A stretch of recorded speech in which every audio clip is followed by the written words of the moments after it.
Bien, bonsoir mesdames et messieurs, bienvenue à cette Ikea soirée. Oh ben non, non, sinon on arrête. Hein. C'est bon là, vous croyez? On va y aller? Oui, donc ce soir, le thème que nous allons aborder, c'est le thème de l'eau et le thème de l'assainissement. Le thème de l'eau qui vous sera présenté par l'équipe de SHD, SHD au secours, au service Haute-Durance. De l'eau et la gestion de l'eau à Briançon.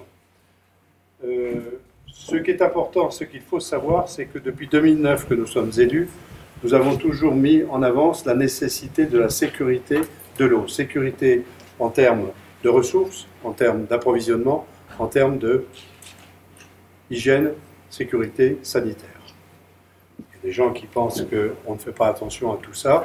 On va revenir sur ces différents points dans le détail.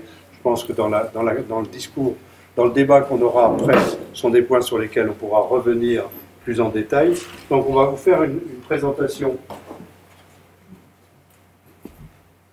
un peu rapide malgré tout de ce que la SPL au SHD, mais il n'empêche qu'on pourra ensuite dans le débat aborder toutes les questions que vous souhaiterez. Et dans un deuxième temps, je vous parlerai de l'assainissement, puisque la problématique de l'assainissement, vous le savez, aujourd'hui nous avons pris la décision au niveau de la communauté de communes de nous séparer de la CERC qui actuellement gère l'assainissement pour le Briançonnais. Et ça, c'est la deuxième partie de notre intervention. Et puis, là aussi, il y aura débat, questions, réponses aux questions. Voilà, Monsieur Merle, je vous laisse la parole. Monsieur Ferréa, je ne sais pas. Monsieur Ferréa va vous présenter comment est constituée, comment est composée une SPL. Il va vous expliquer en détail, c'est notre juriste auprès de la SPL. Monsieur le maire, merci. Monsieur le directeur général, merci également. Mesdames et messieurs, merci de vous être déplacés. Donc, effectivement, pour présenter notre structure qui est en charge de votre service public de l'eau potable, nous avons souhaité mettre en lumière plusieurs points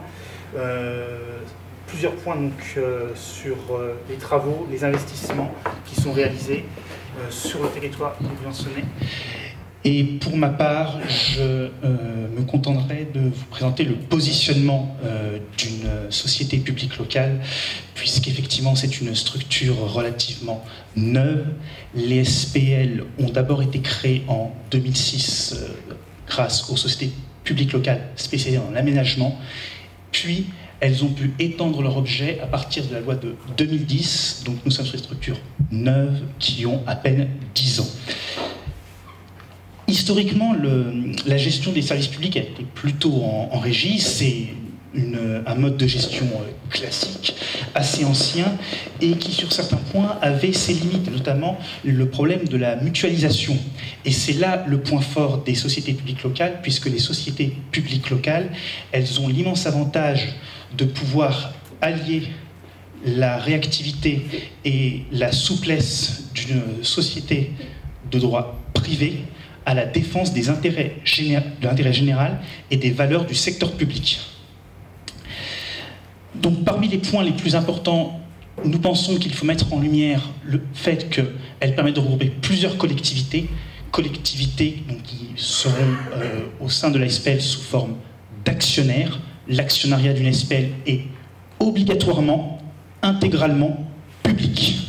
Il n'y a jamais d'actionnaires privés dans une SPL. L'autre point fort, comme nous l'avons indiqué, c'est la possibilité de mutualiser les moyens humains, les moyens matériels, et donc de diminuer les coûts et les charges. Cela permet également de développer une organisation plus adaptée aux nouveaux enjeux qui demandent de la mutabilité et de l'adaptabilité. Et enfin, des prestations à la carte, et c'est le point fort également des SPL, puisqu'elles permettent de réaliser tout type de prestations via différents types de contrats. Le contrat le plus important, et qui est l'image en fait de marque des SPL, c'est les contrats dits in-house. In-house, c'est de l'anglais, ça veut dire littéralement dans la maison. Pourquoi? Puisqu'en fait, ce sont des contrats qui permettent de passer des DSP ou des marchés publics sans publicité ou mise en concurrence, parce que les communes actionnaires sont propriétaires de la SPL et exercent ce qu'on appelle un contrôle analogue à celui qu'elles exercent sur leur propre service. Donc, pour rester sur la SPL au SHD, le projet, la genèse du projet a débuté en 2015. La structure a été opérationnelle à partir du 1er janvier 2016 et elle a été créée grâce à 4 actionnaires historiques dont la commune de Briançon a été le moteur et la commune de Briançon a été et est toujours l'actionnaire majoritaire.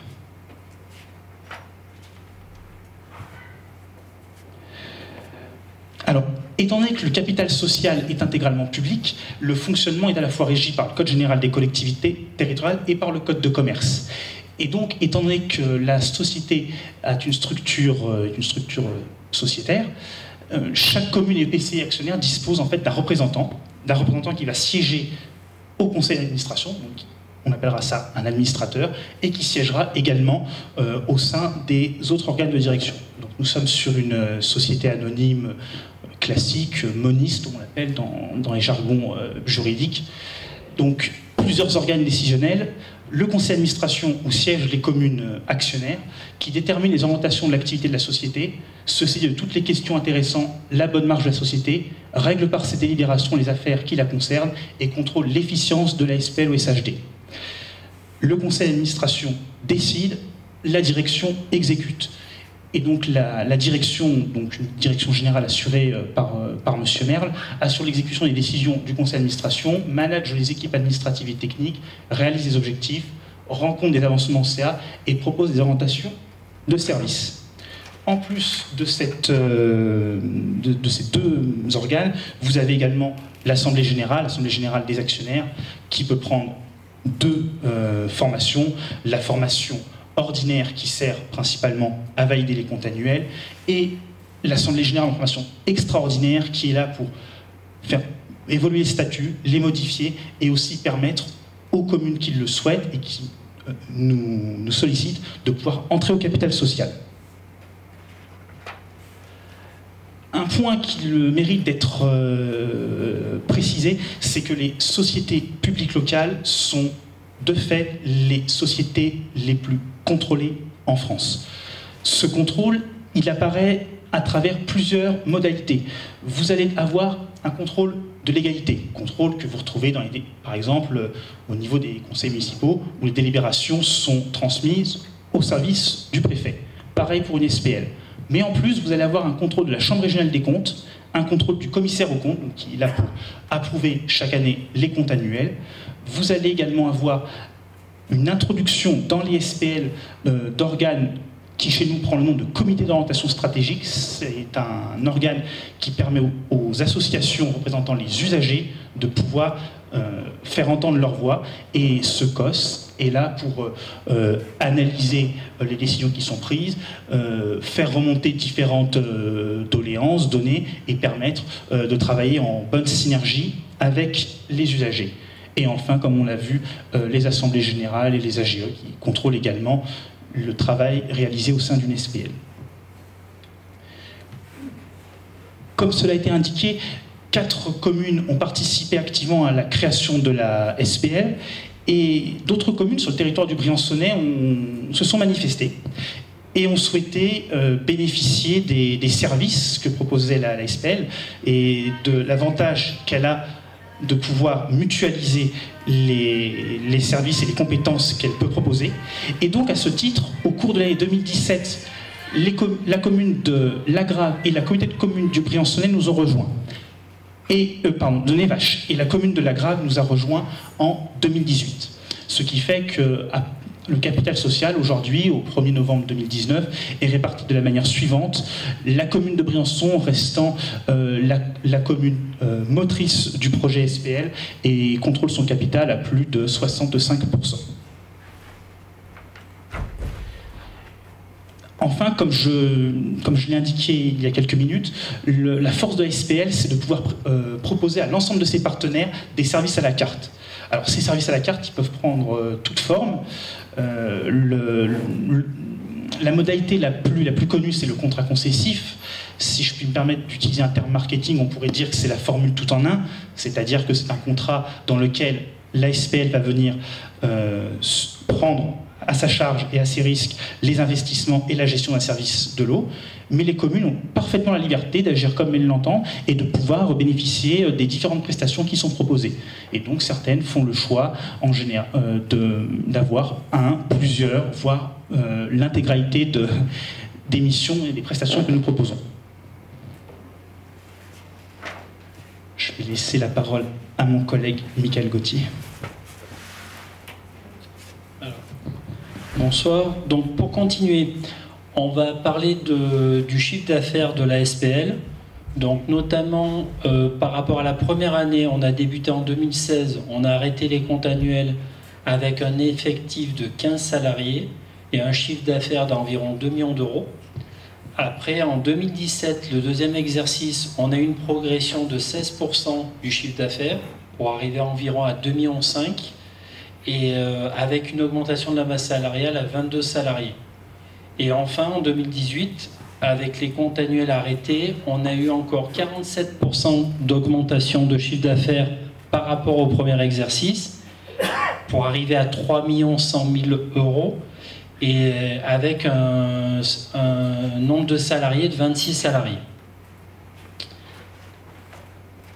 Ensuite, au niveau de l'organigramme services administratifs et financiers, donc toujours sous la direction générale de M. Merle, et moi-même en tant que responsable des services administratifs et financiers, on est organisé en 7 pôles. Il y a un pôle accueil clientèle, un pôle encaissement recouvrement, un pôle pilotage facturation, un pôle mutation relève, un pôle comptabilité, un pôle social, et enfin un pôle juridique.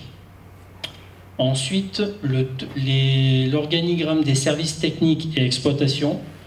Nous avons donc toujours le directeur général qui supervise les 6 pôles, et le responsable de ces pôles, c'est Clément Andrieux, ici présent. Alors, ces 6 pôles, nous avons un pôle travaux fonctionnement, un pôle travaux investissement, un pôle travaux plomberie, un pôle électromécanicien, un pôle études et enfin un pôle magasinier stock. Voilà. Ensuite, les moyens humains et matériels mis à la disposition de SHD pour remplir toutes ces obligations contractuelles. Donc nous avons des nouveaux locaux pour l'accueil des usagers. À ce sujet, l'investissement est relativement récent. Il s'élève à 1 400 000 euros hors taxe. Donc, il est constitué des services administratifs et des services techniques. Il a été inauguré le 3 juillet 2019. Nous avons une flotte de 11 véhicules, dont un poids lourd, 3 véhicules fourgons ateliers, un camion benne, 2 véhicules de relève, sous-entendu compteur, et 4 véhicules légers d'intervention pour aller sur le terrain. Et nous sommes en projection d'investir sur une citerne alimentaire sur remorque au courant de l'année 2020 pour apporter des points de stockage d'eau potable en cas de nécessité. Nous avons aussi des engins de chantier, une pelle à chenilles 5 tonnes, une pelle à pneus 5 tonnes également, un chargeur 4,5 tonnes et une hydrocureuse sur remorque. Nous avons aussi du matériel spécifique aux besoins du service. Nous avons un corrélateur acoustique pour les recherches de fuite essentiellement, un débitmètre portable pour faire de la mesure par exemple de débit de service ou sur des prélèvements contrôle poteau incendie. Nous avons une caméra thermique infrarouge et nous avons aussi des émetteurs et récepteurs pour le positionnement des canalisations et le marquage. Donc ça, c'est un outil qui est très important. Ça permet de positionner les canalisations, d'indiquer par exemple les changements de direction, la profondeur de la canalisation, le type de canalisation, le diamètre de la canalisation. Donc c'est important. Après, sur la partie logicielle, tout ce qui est software, on a notre logiciel Sage, une solution FRP 1000 qui est assez poussée en termes de gestion, donc qui va gérer essentiellement de la comptabilité, toute la partie financière, toute la partie des investissements, la gestion des actifs, qui est relativement complexe dans notre type de structure, hein, parce qu'on gère ce qu'on appelle des actifs concédés, hein, parce qu'au départ, c'est des actifs qui appartiennent à la commune de Briançon et qui nous ont été concédés dans le cadre d'un contrat concessif pour que nous puissions exploiter le service et réaliser les investissements nécessaires au maintien du service public et à l'amélioration du service public, notamment pour répondre à des obligations de rendement. Hein, on en reparlera après. Donc c'est un logiciel qui est important et qui est poussé. Après, nous avons également un logiciel de paye, un autre logiciel qui est le cœur de notre métier avec l'éditeur Somei. Le logiciel s'appelle Watt ERP. C'est un logiciel intégré qui permet de gérer toute l'activité métier de la gestion de l'eau potable. Donc, c'est une base de données qui est très importante, qui permet de gérer l'abonné au sens large en termes de facturation, toute la traçabilité des réclamations, des demandes que font les abonnés sont transmises et retranscrites dans le logiciel, de telle sorte à ce qu'il y ait un suivi, que chaque abonné, quand il appelle les services de la SPL ESHD, peu importe l'interlocuteur, tout le monde aura la même information sur le suivi de cet abonné. Après, bien évidemment, on fait de la facturation, on fait aussi toute une intégration de relève par rapport au compteur. Donc ça, c'est l'interface qui est réalisée avec l'autre logiciel. Sensus, c'est l'éditeur. Le logiciel s'appelle H2Olms.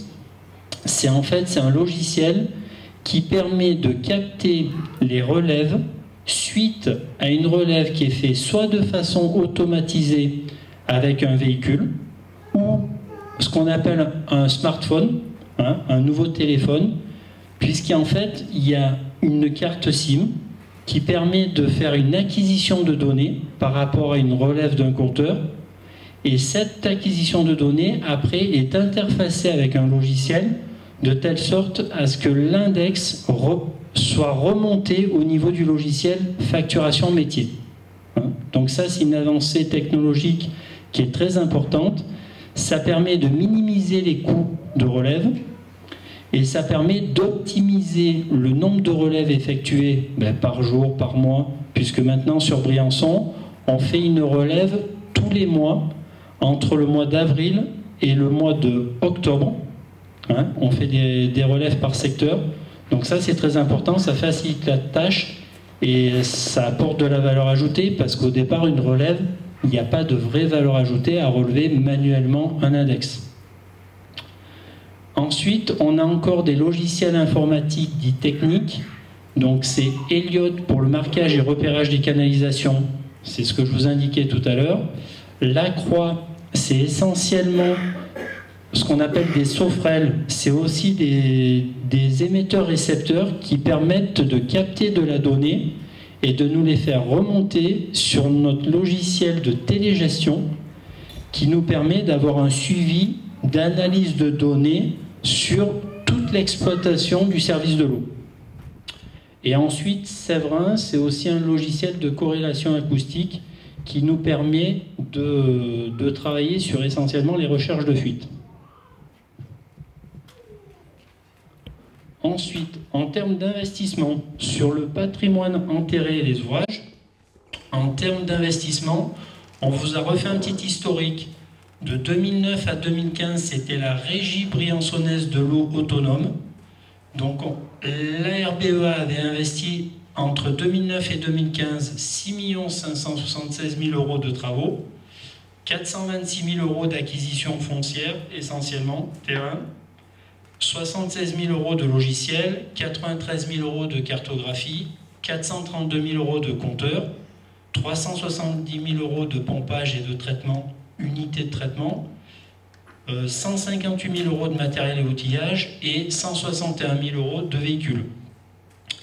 Ensuite, dans un deuxième temps, s'est créée la SPL au service Eau-de-Durance au 1er janvier 2016. Et donc, entre 2016 et 2019, l'encours a arrêté, on va dire, au 1er novembre. On a réalisé 6 527 000 euros de travaux, 1 571 000 euros de bâtiments. L'essentiel, c'est ce que je vous disais, les locaux neufs de SHD. 227 000 euros de logiciels. Essentiellement, c'est les deux logiciels, le Sage comptabilité et Waterp en logiciel métier. 90 000 euros de cartographie, 500 000 euros de compteurs. Vous verrez qu'on renouvelle en moyenne plus de 1000 euros, plus de 1000 compteurs par an. C'est ce qui explique les investissements. 500 000 euros. Et 47 000 euros de pompage-traitement, 136 000 euros de matériel et outillage et quasiment 300 000 euros de véhicules et engins. Voilà. Donc ce qui fait globalement 8 296 000 euros pour RBEA, depuis 2009 jusqu'en 2015 inclus. Et pour OSHD, 9 402 000 euros sur les 3 années écoulées plus l'année en cours. Voilà, ce qui fait au total 17 698 000 euros d'investis sur 10 ans entre la régie et la SPL. Et donc on a une valeur patrimoniale des actifs sur des comptes annuels arrêtés au 31 décembre 2018 de 56 373 700 euros, précisément. Voilà. Allez.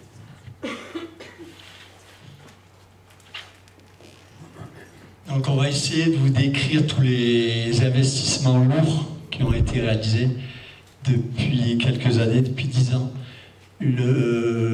L'investissement le plus important, ça a été le réservoir des Salettes, qui a une capacité de 1500 mètres cubes.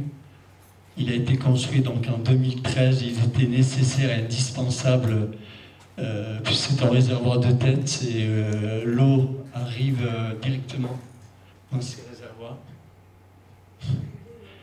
Directement dans ces deux réservoirs, donc le premier c'est le B1, c'était la cuve existante qui faisait 1000 mètres cubes. On en a rajouté un deuxième de 1500 mètres cubes, puisqu'on a un volume distribué de 1 800 000 mètres cubes an. Puis est venue la construction de Font Christiane 2. On manquait énormément de capacité à la fois de défense incendie. Donc en 2014, il a été réalisé un réservoir de 500 mètres cubes. Et on transite 116 000 mètres cubes sur celui-là. Puis est venu dernièrement, en 2018, le Chabat, le hameau du Chabat, puisqu'on avait une grosse pénurie de défense incendie sur ce quartier-là. Ce qu'on peut faire apparaître, c'est que nous avions 4200 mètres cubes de stockés avant, et aujourd'hui nous en sommes passés à 6860 mètres cubes. Donc on a augmenté nos capacités de stockage de 63% en 10 ans. C'est énorme. L'investissement est important en termes de coût, mais il était indispensable. Donc Briançon est alimenté en eau par 5 captages d'une production de 410 mètres cubes par heure. La plus importante des sources, vous la connaissez, elle s'appelle la Draille, elle est sur la commune de Val-des-Prés, puisqu'elle représente à elle seule 956 000 mètres cubes prélevés. Puis vient celle de la Doue, donc au-dessus du bois de l'Ours, ceux qui connaissent, 844 000 mètres cubes. Et les petits hameaux, donc Pramorel, Chabat et Fondil, qui sont des quantités beaucoup plus faibles. Donc un total de 1850 mètres cubes prélevés sur ces ressources. 5 unités de traitement qui sont récentes, puisqu'on les a entièrement modernisées. La première, c'est la Draille, bien sûr. On a mis une chloration asservie à un modèle mathématique, à la fois sur le temps, sur le débit et sur les analyseurs en continu qui ont été installés tout au long de la ville. La source de la Doue, qui alimentait essentiellement la zone climatique, qui est devenue la zone de santé. On a installé des unités de traitement par ultraviolet, avec nettoyage automatisé sur chacun d'eux, ainsi que sur tous les hameaux, Chabra, Pramouel et RL. Le traitement des RL est essentiellement destiné à l'hôpital de Briançon. Nous avons 2 bricharges compte tenu de la géographie de la ville, donc le Champ de Mars et le Rex. Nous avons 5 stations de refoulement, dont une entièrement neuve, celle du chemin des Cons, qui est dotée de 4 pompes de 37 mètres cubes heure. qui a été construit donc en 2016, qui représente 90% des volumes relevés. Donc 131 000 m3, c'est énorme, sur les 144 que dispose notre commune de Briançon.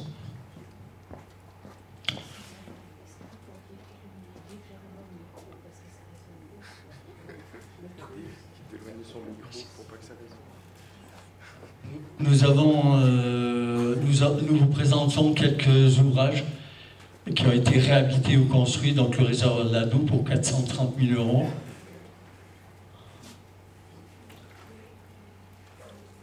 €. Le traitement des UV des RL qui a été construit donc en 2014 et qui permet d'apporter une meilleure potabilité de l'eau et voire de l'améliorer définitivement pour 140 000 €, qui se situe au-dessus de l'hôpital. Les deux réservoirs donc des Salettes, le numéro 1 et le numéro 2, qui a représenté un investissement d'1 780 000 €, donc énorme.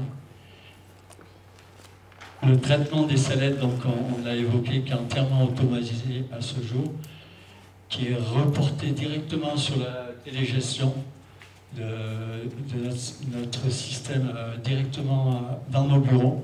On peut faire évoluer le taux de chloration et le modèle mathématique l'applique directement. La station des Combles, la station de refoulement pour 450 000 €, 4 pompes de 37 m3 qui sont montées en parallèle, donc qui se déclenchent au fur et à mesure des besoins et qui remplissent les réservoirs de fond crucial, que l'on va revoir derrière. Le nouveau réservoir de fond crucial, 620 000 € en 2014, 500 m3, tout en inox.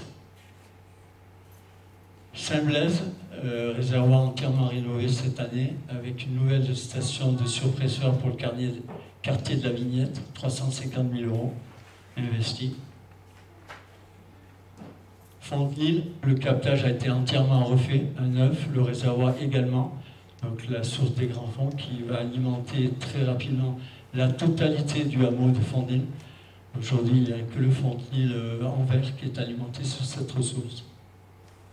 Le refoulement de Fontenil, donc qui permet d'alimenter la partie en vert du Fontenil, tout neuf, 2 pompes neuves de 30 m3 chacune. Réservoir du Chabat, réalisé en 2018 et terminé pratiquement cette année, 400 000 €. Nous avons complété ce réservoir avec une station de refoulement qui alimente maintenant le hameau de Pramorel, puisque la source de Pramorel s'est tarie malheureusement.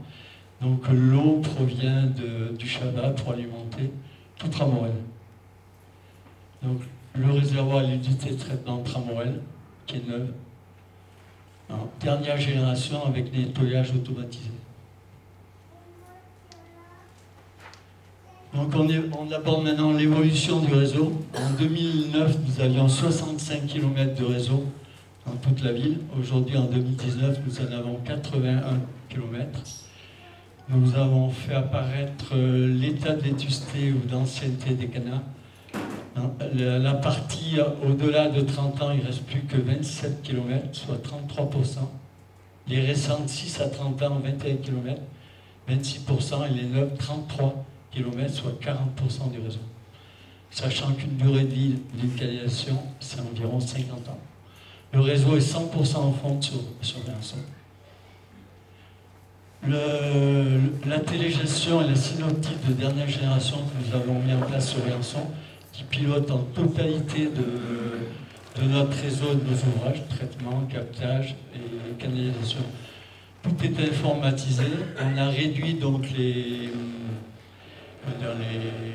internations de nos agents, puisque tout permet de nous transmettre des informations d'alarme ou de préalarme sur chacun des ouvrages. Vous pouvez essayer de parler sur le micro, voir si c'est mieux. Ouais. Ça crache le mieux. Bien sûr.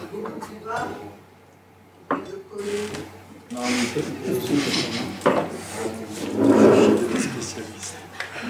Regardez le micro, mais il est décalé. Concernant, on a mis en place en 2014 avec l'agence de l'eau, on a été les pratiquement les pionniers. On l'a présenté donc à Tupaka il y a récemment. On a mis en place une sectorisation permanente, c'est-à-dire une recherche de fuite automatisée de nuit sur tout Briançon. Aujourd'hui, nous avons 9 quartiers divisés en petits secteurs, vous les voyez. Le principe est innovateur. Chaque canalisation est pourvue d'un débitmètre en tête, on le voit sur les croquis. Ça, c'est une impression donc, des écrans qui apparaissent directement sur nos PC. Ça nous permet la nuit, par une interrogation programmée, quand tout le monde dort et quand le boulanger n'a pas commencé à faire son pain, de connaître les volumes transités sur chacune des canalisations. Le modèle mathématique en extrait les fuites, on le voit par secteur, la Draille, le Champ d'Ars, etc. Et on peut intervenir rapidement pour réparer les fuites qui apparaissent. Elles apparaissent en rouge, le modèle mathématique le fait apparaître en rouge. On le voit, la 14 par exemple, on vous a mis un exemple en direction du Fondi, je crois d'ici, etc. Donc on a aujourd'hui toute la ville est pourvue, vous le voyez en bas à gauche, tous les quartiers de la ville sont pourvus maintenant d'une sectorisation permanente. Voilà. Concernant les travaux, nous avons donc créé au sein de la SPL une équipe travaux. On essaie de privilégier chaque fois qu'il est possible par nos propres équipes le renouvellement des canalisations, la réparation des fuites et les mises en conformité des branchements. Donc nous avons donc, comme je l'ai expliqué tout à l'heure, un modèle mathématique de calcul automatisé pour améliorer la qualité de l'eau. À savoir que depuis 2014, nous avons fait une interconnexion entre la source de la Doue et la source de la Draille. Pourquoi? La source de la Doue, comme son nom l'indique, elle est très douce, alors que la Draille, malheureusement, c'est une eau sulfatée. Donc en réalisant une interconnexion de ces deux qualités d'eau, nous avons amélioré très sensiblement la qualité de l'eau distribuée à tous les Briançonnais. Donc nous avons mis en place ce modèle mathématique qui privilégie à 100% le débit de la source de la Doue, fonction de la saison bien évidemment, et on voit bien sûr en bas répercuter les états qui apparaissent, donc les courbes de remplissage par source, etc. Donc tout est entièrement automatisé pour utiliser 100% de la source de la Doue et réduire l'impact sur la Draille. Voilà. Alors, je reprends. Donc la partie l'eau potable qu'on distribue, hein, en quantité et en qualité, forcément, elle est soumise à des contrôles réguliers de l'Agence régionale de santé. Le taux de conformité générale des réseaux est de 100% en 2018. Là, il y a eu plus de 60 analyses bactériologiques réalisées. Un traitement bactériologique préventif continu et curatif si nécessaire. Des fois, il y a de la perturbation sur les réseaux, fuite ou événements climatiques, et donc on est obligé de faire du traitement préventif, voire curatif. ESHD s'est engagé à renouveler le réseau et à améliorer son rendement. Donc ça, c'est lié à un contrat concessif. Entre 2016 et 2035, ce sont près de 18 900 000 € rien que sur les réseaux, et 23 millions en tout, en intégrant tous les investissements, ouvrages compris, devront être réalisés donc sur la période des 20 ans. Sachez qu'au jour d'aujourd'hui, on a déjà investi 9,4 millions, ce qui représente déjà 40% de l'objectif par rapport au montant du PPI des 23 millions d'euros sur les 20 ans. Ensuite, donc je reviens par rapport à la partie du rendement réseau. Donc le rendement réseau, il est édicté par une contrainte, on va dire, qui ne dépend pas de nous, hein, c'est une contrainte au niveau national. Il y a deux catégories. Il y a la catégorie pour les communes rurales, où ils exigent un rendement de 65%. Ça veut dire quoi? Ça veut dire qu'en fait, quand on part de 100 litres, par exemple, d'eau distribuée, hein, on distribue 100 litres d'eau à l'abonné, il faut qu'il y en ait 65 litres au minimum qui soient facturés à l'abonné. Hein, ça, c'est ce qu'on appelle un rendement de réseau de 65%. Hein. Si je facture 70 litres sur 100 litres, j'ai 70% de rendement réseau. Hein. Et pareil pour les communes urbaines, à part que la contrainte est supérieure, vous voyez, c'est 85%. Hein. Donc sur 100 litres, je dois en facturer au moins 85. J'ai droit qu'à 15% de perte. Pour Briançon, sachez qu'on est arrivé à 86% de rendement réseau. Hein, ce qui est déjà assez remarquable. En cas, ce qui est très important, c'est que si l'objectif de rendement réseau n'est pas atteint, la contrainte, elle s'applique directement auprès de l'abonné. Pourquoi? Parce que l'organisme étatique, l'agence de l'eau, elle met en place des redevances. Donc il y en a 3, hein, une redevance prélèvement sur la ressource, une redevance pollution et une redevance modernisation. Vous les retrouverez, ces redevances, sur vos factures abonnées. Sachez que si le rendement réseau n'est pas obtenu par le service de l'eau qui est en charge du service, les redevances sont doublées. Donc ça veut dire que l'abonné est directement impacté par le mauvais rendement. Hein, d'où l'importance au niveau du gestionnaire, hein, de l'exploitant, de bien réaliser non seulement les investissements et de maintenir et d'assurer la continuité du service public de telle sorte à ce qu'il n'y ait pas d'anomalie déjà en termes de distribution, hein, parce qu'on distribue de l'eau potable tous les jours de l'année, en débit, en quantité et en qualité. Hein. Et cela, en plus de ça, en respectant l'objectif du rendement réseau. Hein. D'où l'importance, hein, en termes d'investissement. Et d'où l'importance, pour qu'il y ait un rendement réseau, il faut aussi qu'il y ait un comptage. Voilà, c'est un petit aparté par rapport aux communes qui ne sont encore pas au comptage et qui sont encore au forfait. Alors à ce sujet, au niveau des investissements réseau, sachez qu'au cours de l'année 2019, nous avons investi pour le réservoir du Chabat, centre du hameau de Chabat, un renouvellement de 792 mètres linéaires de canalisation en fonte, parce que vous verrez, on n'investit que dans la fonte, en diamètre nominal 125 mm. Après, pour tout ce qui est la partie, on va appeler ça les rues du centre-ville, donc avenue Maurice Petch, renouvellement 316 mètres linéaires de canalisation en fonte DN 150, avec le franchissement du pont de la Guézanne. Ensuite, il y a la rue du Général Collot, renouvellement de 224 mètres linéaires de canalisation fonte en DN 150 et création d'un regard de vannage. Place de l'Europe, renouvellement de 85 mètres linéaires de canalisation fonte en DN 150 et création de regard de vannage également. Jonction chemin de la Tour, Altipolis, rue de la Manivelle, rue Général Collot, création de canalisation 330 mètres linéaires en fonte DN 125. Et enfin, l'avenue Adrien Dorel, renouvellement de 350 mètres linéaires de canalisation fonte en DN 125 pour approvisionner notamment la maison de retraite l'Étoile des Neiges, où il y avait des vrais problèmes de perturbation de distribution de turbidité essentiellement. Donc vous pouvez noter, on a quasiment 2 km de renouvellement de canalisation en 2019, y compris la mise en conformité des branchements et création de regard de vannage. Alors ensuite, je repasse quand même. Oui, on voudrait faire un aparté sur la qualité de l'eau au niveau des intempéries que nous subissons depuis cette année. Vous en êtes tous rendu compte, on a eu des orages violents qui ont perturbé la source de la Doue, et l'hôpital et la partie de Grenoble a subi malheureusement de l'eau colorée.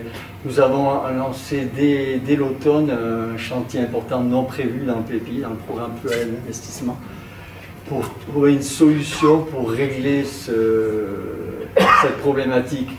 Donc on a construit de nouveau un ouvrage qui est venu s'intercaler entre la microstation de turbinage de l'eau de la Doue et nos répartiteurs, justement comme le nom l'indique, entre les différents quartiers de la ville. Pourquoi on l'a mis en amont? Pour stopper l'eau le plus en amont possible avant qu'elle ne souille les réseaux, les réservoirs.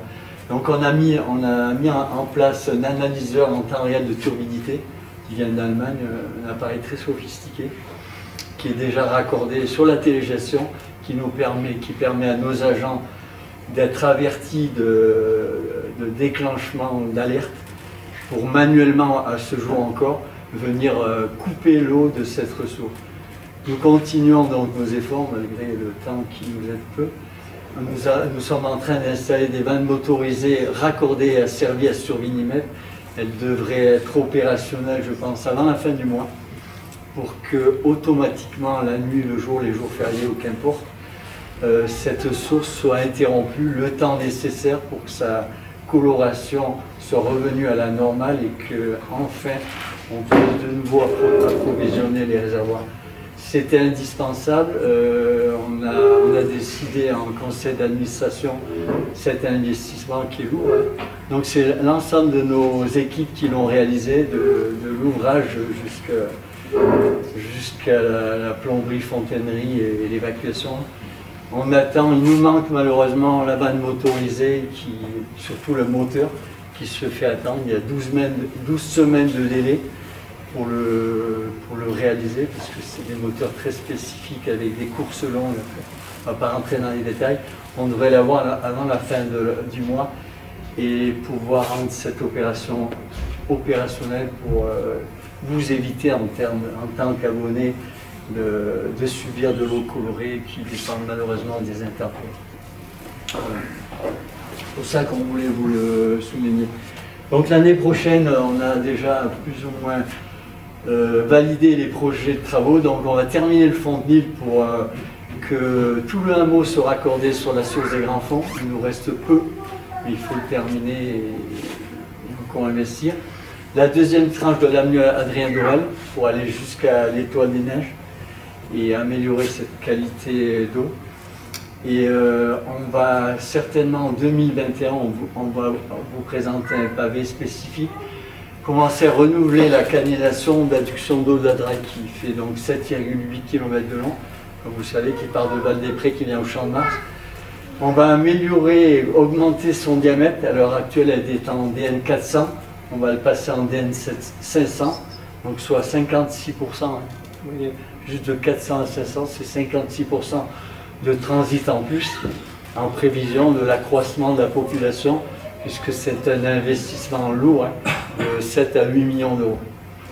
Voilà, on va poursuivre les renouvellements de canalisation dans toute la ville, et bien évidemment renforcer le captage, la protection du captage qu'on vient d'évoquer tout à l'heure, par un mur écran et un géotextile sur sa totalité. Donc je voudrais revenir sur ce projet ambitieux qui est le renouvellement de la 400. Donc le conseil d'administration a délibéré le 29 septembre 2016 pour lancer des études. L'étude se décompose, je dirais, en plusieurs phases. Il y avait le tracé, le nouveau tracé. Pourquoi? Parce qu'aujourd'hui, cette canalisation ancienne qui date de 1930 serpente sur la départementale traversant tous les hameaux de la Clarée depuis Val-des-Prés. Donc il fallait trouver un autre tracé plus économique et moins contraignant, financièrement, et qui puisse permettre altimétriquement de transiter l'eau jusqu'à Briançon, puisque je vous rappelle que sans gravité, l'eau n'arriverait pas au bout. Donc le tracé a été délibéré et validé en 2017. En 2017 et 2018, on a validé l'étude d'impact Forflon, que la vallée de la Clarée est protégée. Donc il y a eu un lourd dossier. On a fait après les recensements parcellaires traversés sur une base de 10 mètres tout le long de la Nouvelle-Canada et les sondages de terrain. Nous avons eu une bonne nouvelle là, dernièrement en septembre 2019, puisque le préfet de région nous a fait un retrait du dépôt de dossier du cas par cas du Code de l'environnement. Donc c'est un dossier lourd et coûteux, donc on s'en soustrait, c'est une bonne chose. Cette année, donc en novembre, on devrait déposer le dossier auprès de l'ARS et de la DDT pour avoir leur accord et pour permettre de lancer l'enquête publique et permettre d'avoir l'arrêté de déclaration d'utilité publique pour faire les travaux. L'appel d'offres des travaux devrait être déposé en octobre 2020 pour le démarrage de la première tranche de travaux en 2021. Le montant étant entre 7 et 8 millions, on va certainement le réaliser en 3 voire 4 tranches. pour ne pas impacter financièrement le coût auprès de vous abonnés et de l'étaler donc dans le temps. On partirait certainement de l'aval, puisque l'aval est soumis à des pressions plus fortes que l'amont. Voilà. Qu'est-ce que je pourrais vous dire le plus sur ce projet? Il est très important pour l'alimentation en eau de la ville, bien évidemment. C'est 80% d'avance. C'est 80, ouais, moins maintenant, puisqu'on mélange. Donc on revient sur le service aux usagers et la facturation. Donc ce que je vous disais tout à l'heure, en moyenne c'est plus de 1000 compteurs renouvelés, changés par an. Donc vous voyez, vous avez un petit histogramme, vous voyez tous les mois à peu près avec un gros pic là. Par exemple en 2018 sur le mois de mars, où il y avait plus de 323 compteurs de renouvelés. Donc sachez que nous actuellement on a un parc compteur de 8363 compteurs actifs sur Briançon. On a 6892 compteurs dernière génération. C'est des compteurs dont la relève est facilitée. Donc ça permet d'avoir des index régulièrement en dehors de l'index pour le facturer. Ça permet de faire des analyses de consommation et d'indiquer éventuellement aux abonnés des fuites sur leurs installations au plus près. Et pas qu'une fois par an quand on relève le compteur pour le facturer. Et donc il nous reste 1471 compteurs de type radio ou manuel. Voilà. Donc après, au niveau de... Vous reconnaissez, ça c'est notre accueil avec les nouveaux locaux. Donc toujours pareil, 1,4 million d'investis. On a un accueil abonné toute l'année, du lundi au vendredi. Voilà, on maintient toujours un service public avec une facturation au fil de l'eau qui a été mis en place au mois de mai 2018. Pour info, je vous rappelle, Briançon est découpé en 6 secteurs. Un mois on relève, donc par exemple pour les abonnés du secteur 1 de Briançon, au mois d'avril on relève, au mois de mai on facture. Après, au mois de mai on relève le secteur 2, au mois de juin on le facture, etc. etc. jusqu'au mois d'octobre. Ça, c'est pour les factures de relève. Et après, on attaque le cycle de facturation estimative. C'est-à-dire que quand on a fini le cycle des factures réelles, on va attaquer les factures estimatives. C'est-à-dire qu'on va reprendre la relève qui a été faite 6 mois avant. On va en facturer la moitié de cet index et on va vous émettre une facture estimative. Voilà. Donc ça permet de faire une facturation au fil de l'eau. Et après, on a une facilité au niveau des paiements parce que tous les moyens de paiement sont proposés, y compris les paiements à distance par carte bleue ou par virement. Et on a aussi une facturation dite sociale avec l'avènement du chèque eau solidarité en accord avec le CCAS et la commune de Briançon. En fait, c'est une subvention qui est revue chaque année, qui représente 12 000 €. Et cela, en fait, c'est le CCAS qui octroie les ayants droit.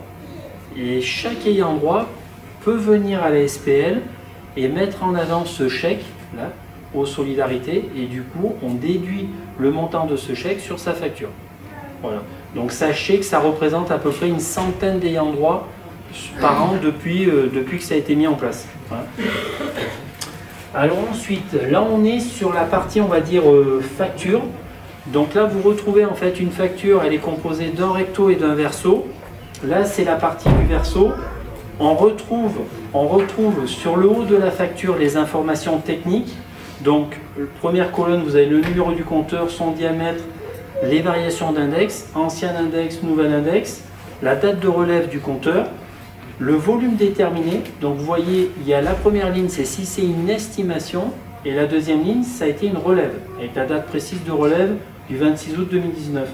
La consommation, donc ça c'est le volume consommé et qui sera donc facturé, sachant que la première ligne c'était une estimative de 24 m3, la deuxième ligne on a relevé 83 m3, donc sur la facture estimative on a facturé 24 m3, et sur la facture de relève on va donc facturer 83 m3 auxquels on déduira les 24 m3 d'estimative, d'où 59 m3 de facturé. Après la décomposition de votre facture détaillée, vous avez un code couleur qui vous permet d'avoir un indicatif précis de la part qui revient à chaque service. Donc en bleu, c'est la part qui revient au service de l'eau. La part en vert, c'est la part qui revient au service de l'assainissement. Et la part en orange, c'est la part qui revient aux organismes publics. Ce que je vous disais, l'agence de l'eau, les redevances, pollution et modernisation, et ainsi que la redevance qu'on a mis en bleu là, c'est Agence de l'eau, préservation de ressources, qui est collectée auprès de la SPL, et c'est la SPL qui la reverse à l'agence de l'eau. D'accord? Donc ça, c'est fait chaque fin d'année. Donc si vous regardez de façon précise, sur la partie eau, vous avez l'abonnement par fixe qui représente, on va dire, le coût d'accès au service public, hein, parce que toute l'année, il y a un dimensionnement de réseau, on doit assurer la continuité du service public, un dimensionnement de réseau en termes de diamètre de canalisation, de débit, de qualité, hein, donc ça c'est le coût d'accès au service. La deuxième ligne, une participation aux travaux, vous avez vu le montant des investissements qui ont été réalisés, donc ça permet d'assurer l'autofinancement, une partie de l'autofinancement de la SPL par rapport aux investissements qu'elle réalise sur son PPI. Hein, donc vous voyez, vous avez donc 16,80 € là sur la période, sur le semestre, ça fait 2,80 € par mois. Après la consommation eau, c'est la partie variable, hein, c'est par rapport à l'index, vous retrouvez les 59 m3 consommés. Donc vous pourrez noter que le coût du mètre cube est de 0,84 € du mètre cube. Sachez qu'en France, le coût moyen du mètre cube, c'est 4 € du mètre cube, l'eau, on va dire, assainie, c'est-à-dire l'eau potable plus l'assainissement. Donc il faudrait sommer 0,84 et 1,44. Vous voyez que sur Briançon, on est bien en dessous de la moyenne nationale. Donc ça, et après la dernière ligne, donc les 0,13. Donc on va remarquer qu'on va avoir quasiment 100 € si j'arrondis, sur une facture de 273 €, on va avoir quasiment 100 € de partie eau, ce qui va représenter que 36% de la facture globale. Après, sur la partie assainissement, vous avez 139 €, donc c'est décomposé de la même façon. Vous avez la part fixe qui revient au délégataire, la part fixe qui revient, on va dire, au concédant, c'est-à-dire à la CCB, hein, parce que c'est la CCB qui a toute compétence en termes d'assainissement. La CERC, c'est qu'un délégataire. Et après, vous avez la part variable, la consommation CERC, avec deux lignes, parce qu'il y a une indexation, un changement de tarif au semestre. Hein. Donc là, ça vous fait une part CERC de 139 €. Donc ramené sur les 273 €, ça vous fait environ 50% pour la partie assainissement. Et enfin, pour la partie organisme public, les deux redevances, modernisation et pollution, qui représentent 26,55 € sur le total général de la facture, environ 9%. Voilà. Donc là, vous avez bien une décomposition classique sur une facture au assainissement, hein, qui intègre aussi les redevances étatiques de l'agence de l'eau. Voilà.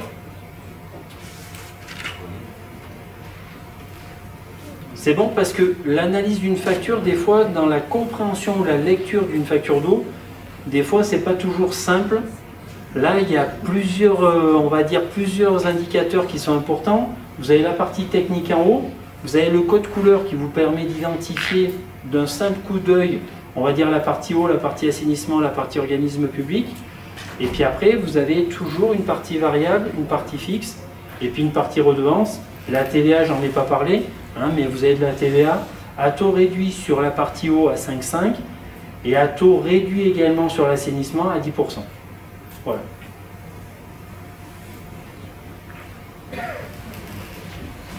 Eh ben, bravo. Juste, on terminera sur le turbinage si vous le voulez. Non, Juste un point sur le turbinage. allez-y, turbiner, parce qu'on va faire de l'électricité. Donc effectivement, OSHD s'est lancé depuis 2014, puisqu'on avait de l'eau et surtout une géographie qui permettait de faire de l'électricité à partir des réseaux d'eau.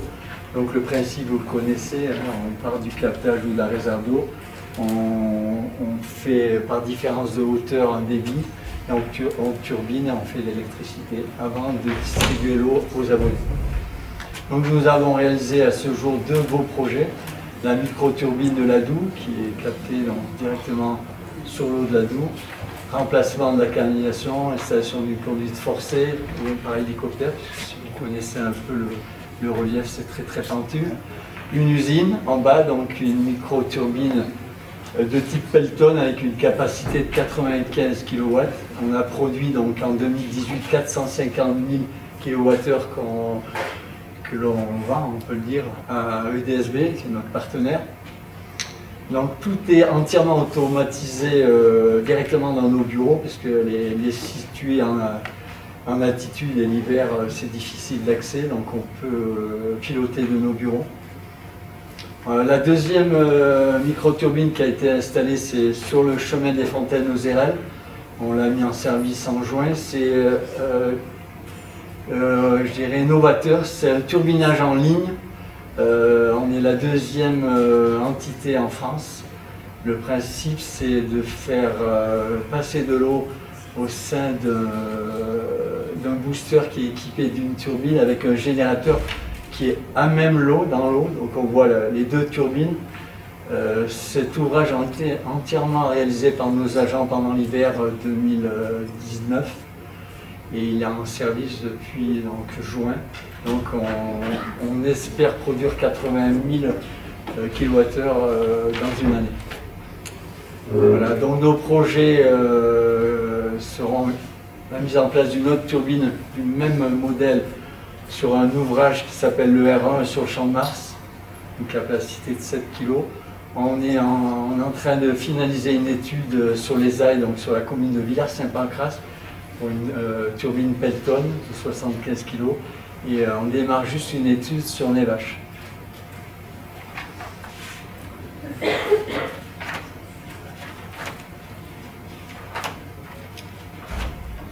Donc lorsque l'on va renouveler la canalisation d'eau qui provient de la Draille, donc de Val-des-Prés, on installera une turbine à fond de Nil, donc une turbine importante de 120 kg environ, qui va produire 600 000 kg. Hein.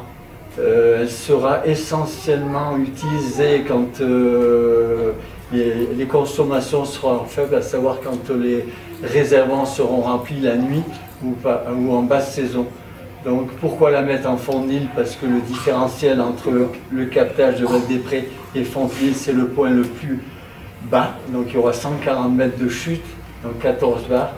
Et on pense que ce sera très intéressant de l'utiliser. Voilà, pour les projets en cours.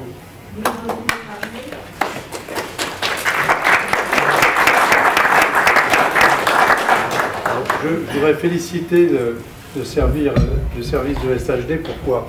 Parce que vous avez vu ce qu'ils font en termes de production, en termes de gestion. Mais il y a un aspect qui n'est pas démontré ici, c'est quand il y a une rupture de canalisation au milieu de la nuit et qu'il faut aller dans l'eau jusqu'à mi-corps pour réparer la conduite en question pour que vous ayez de l'eau très rapidement. Alors je crois qu'on ne mesure pas la difficulté, la qualité du travail qui est fait. Et moi, je tiens à les en féliciter, comme je le fais régulièrement, parce que c'est quelque chose... Il faut voir travailler ces gens dans les conditions dans lesquelles ils travaillent, quand ils travaillent. On a eu un gros problème sur la Draille 2 fois, 3 fois. Mois de mars l'année dernière. Mois de mars l'année dernière. Ça se passe la nuit. Il faut repérer l'endroit. Et puis ensuite, il faut descendre. Il faut scier les tuyaux de 50. Et puis, il faut les relier ensuite pour que l'eau soit dans vos robinets le lendemain matin. Alors, il y a des gens, quelquefois, qui pleurent en disant « Ah, l'eau, quelquefois, elle a une petite couleur ». Alors, on vous a dit tout à l'heure qu'on a refait combien? 29 km? Oui. 29 km de réseau. Quand on a démonté certains réseaux, et je me souviens en particulier du boulevard du Lotaret, le boulevard du Lotaret, c'était des tubes de 10 ou de 15, oui, c'est ça. Il y avait à peu près 1 cm de diamètre où l'eau pouvait passer. Le reste, c'est de la boue collée contre la paroi. Donc, on a amélioré la qualité, et on a amélioré aussi, non seulement la qualité, mais le côté sanitaire de l'eau. Parce que de l'eau turbide, comme ça a été dit tout à l'heure, c'est pas de la mauvaise eau, c'est simplement de l'eau qui a en suspension un peu d'argile qui a été pris au passage quand il y a des orages, comme ça a été dit tout à l'heure par M. Merle. Forcément, à un moment, il y a des problèmes. Ce qui ne veut pas dire pollution. Ce sont deux choses différentes, parce que la pollution chimique, elle n'existe quasiment pas chez nous, parce qu'on n'a pas d'agriculteurs qui, dans les parties hautes de notre territoire, mettraient des pesticides ou des engrais, ça n'existe pas chez nous. Et il n'y a pas non plus de problème de toxicité particulière, si, on en a parlé tout à l'heure. Pourquoi est-ce qu'on a fait, et avec beaucoup d'ingéniosité, cette liaison entre l'Adour et la source de la Draille? Tout simplement pour justement que les petits problèmes que certains rencontraient, pas tellement les Briançonnais mais les touristes, c'est qu'on a une eau, comme ça a été dit tout à l'heure, qui est chargée en sulfate. Les sulfates, c'est quoi? C'est des laxatifs. Et donc, si vous avez le tube digestif un petit peu fragile, effectivement, il y a un ramollissement. Alors les gens qui sont à Briançon, en général, ils n'en souffrent pas parce qu'ils sont habitués à boire cette eau. Les gens qui arrivent de l'extérieur, éventuellement, ils peuvent avoir cette fragilité pendant quelques jours. C'est pas grave, c'est simplement les sulfates qui font leur effet laxatif. Ça n'est pas toxique. Par contre, nous analysons systématiquement l'eau pour voir si, et tout particulièrement quand il y a des accidents de turbidité, pour voir si elle contient des germes, principalement Escherichia coli, qui sont des germes fécaux, et qui peuvent être liés soit à des gens, et on en a dans certains secteurs de l'Adour, qui ont des maisons mais qui ont oublié de mettre des systèmes en place pour gérer leurs eaux usées, ça peut arriver, et puis il y a quelquefois aussi des animaux qui peuvent laisser, même les animaux sauvages, qui peuvent laisser leurs besoins sur le sol, qui sont lavés ensuite, et qui pourront poser des problèmes.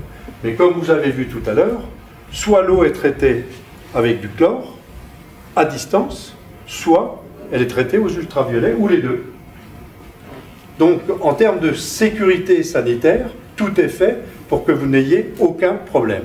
Et si à un moment, au niveau de l'hôpital, on a distribué des bouteilles, c'est pas tellement parce que l'eau était polluée, mais c'est parce qu'il y a des gens qui sont malades et qui, eux, n'ont pas besoin de ces problématiques particulières, et tout particulièrement les gens qui ont des problèmes rénaux.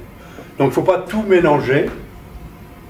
Le service fait ce qu'il peut, et moi je les en félicite, parce qu'ils le font bien, ils le font sérieusement. Vous avez vu qu'aujourd'hui, les systèmes qu'on vous a présentés, il n'y a pas beaucoup de réseaux d'eau en France qui ont ces systèmes de performance. Quand on vous a dit tout à l'heure que le matin, quand on analyse les réseaux, visuellement la projection des réseaux, et qu'on voit qu'il y a un réservoir qui s'est vidé dans la nuit, il n'y a pas de raison qu'il se vide dans la nuit, sauf s'il y a une rupture de canalisation. Avant, on attendait que l'eau ressorte quand elle ressortait, pour voir qu'il y avait effectivement une fuite. On a eu une fuite énorme avenue Maurice Petch qui a duré des mois et des mois sans qu'on s'en rende compte. Pourquoi? Parce qu'il y avait la rupture, ça suivait les canalisations, ça suivait les trucs, et ça partait à la Guisane ou à la Durance. Donc, aujourd'hui, avec le système que l'on a de contrôle, on peut tout de suite, le matin même, dire, écoutez, là il y a une fuite, il va falloir qu'on la trouve. Après, il s'agit de la trouver. Mais ce travail préalable, il est fait et il permet d'être performant. Performant à plusieurs niveaux. Performance, comme je viens de le dire, sanitaire, mais aussi performance par rapport à la sécurité incendie. On a parlé tout à l'heure du nouveau réservoir de Font-Christiane. Le réservoir de Font-Christiane venait d'être installé quand un incendie s'est déclaré dans le bas de Font-Christiane. Je peux vous dire que si on n'avait pas eu refait le réservoir de Font-Christiane à ce moment-là, qui était de 100 mètres cubes, je crois. 150. 150 et l'autre est de 500. Si on n'avait pas eu ce nouveau réservoir, tout Font-Christiane cramait. Grâce à ce qu'on a eu là, grâce au système des pompes qui sont en place, on a pu maintenir le niveau, des réservoirs pendant tout le temps de l'intervention des pompiers. Ça veut dire le travail dont on parlait tout à l'heure, des fameuses pompes qui sont derrière les HLM de Font-Christiane, de l'Isoard, à côté du cimetière. C'est de là qu'elles partent, ces pompes qui refoulent et qui vont ramener l'eau en haut au sommet donc, de Font-Christiane. Voilà. Je pense que tous ces éléments-là, la plupart du temps, ça passe au-dessus de vos têtes et ça se comprend parce que c'est pas évident. Et moi, j'avoue que depuis que je suis maire et que je suis ces problèmes-là, je me rends compte de la difficulté et de la qualité du travail qui a été rendu. On a la chance d'avoir des services, celui-ci en particulier, les services techniques d'un autre, où effectivement on a des gens qui sont performants dans le suivi régulier, mais aussi par rapport à l'accidentel. Et moi je les en félicite. et en votre nom, je les remercie. Maintenant, vous avez la parole pour poser des questions concernant l'eau. Après, on parlera de l'assainissement, si vous le voulez bien. Attendez, on vous apporter malgré tout quand même quelque chose, parce que là, vous avez une toute petite voix, Madame Jarlot, et là, personne ne va vous entendre. Il arrive, voilà. Oui, alors je remercie bien sûr toute la société pour ce qu'elle fait pour les usagers de l'eau. Toutefois, je voudrais exprimer mon ressenti quant au changement de mon compteur qui a été effectué le 21 octobre sans que je sois nouvellement résidente d'un logement, comme par exemple ça se fait dans les HLM, une personne s'en va, après son départ on installe le nouveau compteur. Donc c'est le compteur intelligent, émetteur d'ondes, je pense, Hyperl de chez Sensus qui a été installé chez moi le 21. Donc, comme je reviens de graves événements qui m'a fragilisé, je dois le dire, par cette inondation, tout ce qui touche à l'eau, aux canalisations, à tout ce qu'on met sur mes canalisations, ça me remue encore, excusez-moi, j'ose le dire ouvertement. Et je trouvais que la consommation allait s'envoler un petit peu. Donc, ce qui fait que le matin et le soir, je regarde ma consommation d'eau, ayant été inondée et déjà avec 2 dégâts des eaux, je coupe l'eau aussi chaque jour, je note la consommation sur ce nouveau compteur Hyperl. J'ai écrit à monsieur le directeur général, même par courrier recommandé, en disant est-ce qu'il n'est pas possible qu'on me remette mon ancien compteur, parce que je n'ai pas été prévenue. On l'a fait sur une démarche que j'ai faite à Hauts-Durance, mais pour un autre objet que mon compteur. Et là, quand on m'a dit, vous avez un compteur ancien, on va vous le changer. Bon, moi, j'ai dit, je fais confiance. Et comme je trouvais que la consommation s'emballait un peu, c'est vrai, j'ai téléphoné au service des urgences, peut-être je n'aurais pas dû, mais on m'a dit oui, avec les anciens compteurs, il est possible qu'il y ait des bugs et qu'il y ait eu des périodes qui ne recensent pas la consommation, qui ne la prennent pas en compte, d'où ce que vous observez, vous, une légère surconsommation. Donc je fais très attention à l'eau pour diverses raisons, pour le prix, par raison écologique, je ne prends jamais de bain, je ne prends pas de douche tous les jours, j'ose le dire, je me lave quand même, je recueille l'eau, de lavage, des légumes et tout. Donc là, j'en suis depuis le 21 octobre à une consommation de 1 mètre cube. Donc je vais la suivre par rapport à ma consommation de 14 annuelle et je voudrais être certaine, voilà, que je vais rester dans cette marge-là, quoi, et que mon compteur, il est bon, qu'il n'y a pas besoin encore d'être vérifié, ou quoi, ou qu'est-ce, voilà. Moi, j'aurais souhaité garder l'autre parce qu'il m'a été un petit peu imposé. On ne me l'a pas mis dans le cadre d'un renouvellement de locataires dans le bâtiment. Oui, je voulais vous répondre, Madame Jarlot. Effectivement, j'ai eu l'occasion de vous répondre plusieurs courriers. Je pense qu'on se connaît depuis de nombreuses années, puisque vous nous écrivez régulièrement et je pense qu'on vous a répondu chaque fois. Oui, je suis représentant des usagers, voilà, c'est ça, dans mon logement, oui, dans le bâtiment. Absolument, c'est la vérité. Donc, vous m'avez toujours reçu aimablement, c'est ce que j'ai marqué sur ma lettre. Oui, oui, mais je sais, c'est pour ça que je vous Est-ce qu'il peut, monsieur le directeur, y avoir un autre façon de relever l'eau? Est-ce que l'autre compteur avait effectivement des bugs qui pouvaient laisser passer des litres d'eau? Voilà, on va répondre effectivement. Vous savez, comme on l'a présenté, on a obligation de renouveler les compteurs, tous les compteurs, hein, quel que soit le type de compteur, entre 12 et 15 ans. On a un programme de renouvellement de compteurs imposé, c'est pas nous qui décidons ou pas de remplacement ou de renouvellement de compteurs, c'est imposé par le législateur, c'est entre 12 et 15 ans. Donc soit effectivement, vous aviez un compteur mécanique certainement, puisque j'ai regardé votre dossier, on l'a remplacé par un compteur de nouvelle génération. Pourquoi? Parce que nous installons plus que des compteurs de nouvelle génération. Je pense qu'on l'a expliqué à la fois pour faire des économies de main-d'œuvre, c'est-à-dire de frais de charge des agents qui relèvent les compteurs. C'est le premier point. Le deuxième point, pour être au plus près de l'abonné et pouvoir avertir l'abonné d'une surconsommation, puisqu'on peut à tout moment interroger un compteur spécifique si vous le souhaitez, ou si vous avez une demande. C'est le deuxième point. Les nouveaux compteurs, effectivement, sont plus précis que les anciens, c'est normal. Tout s'améliore, que ce soit une voiture comme un compteur d'eau ou un compteur d'électricité, ils sont de plus en plus précis et ils deviendront encore plus dans l'avenir. Donc votre compteur, il est normalisé, donc il a un taux, je dirais, de rendement qui correspond à la norme imposée par le législateur poids et mesure, comme une pompe à essence. L'écart ne doit pas dépasser entre 3 et 4% en plus ou en moins par rapport aux bancs d'essai. Donc tous les compteurs qui sont posés à Briançon ou ailleurs, dans tout le périmètre national, ils passent sur un banc d'essai. Donc ils en prélèvent tous les X, le fabricant, ils le passent au banc d'essai et les poinçonnés poids et mesure. Donc les compteurs que nous installons, vous les trouvez pas dans le commerce puisqu'ils sont poids et mesure imposés par le législateur. Donc vous avez un compteur au même titre que d'autres abonnés certainement dans la salle. Et je veux dire, ils correspondent à la norme et à la législation.